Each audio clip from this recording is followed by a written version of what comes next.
This country tarp needs something. What do you think? Yes, I'm going to try these Alpha Cotton Light chain from Outwell. It's a light chain. It can run on 3 AA batteries. Is it AA trouble? Yeah, AA batteries, or USB if you're on electric hookup, or have a USB power bank. And seen plenty of photos of these sort of things set up under here. So going to open this up and have a look. Oh, it's like opening a box of Christmas decorations.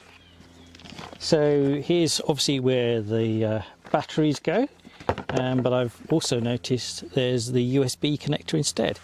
So since I got USB point on power and I'm on electric hookup here, I'm going to use that. So there you go, slight change of plan with using the electric hookup. My electric hookup's a little bit too far in for the cable to stretch. These are IP44 rated, so I won't leave them out in pouring rains, but they should be splash proof at least.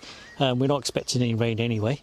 But yeah, they look alright, don't they? They go well, if you've got the Outwell stuff, they go well with the Outwell colours.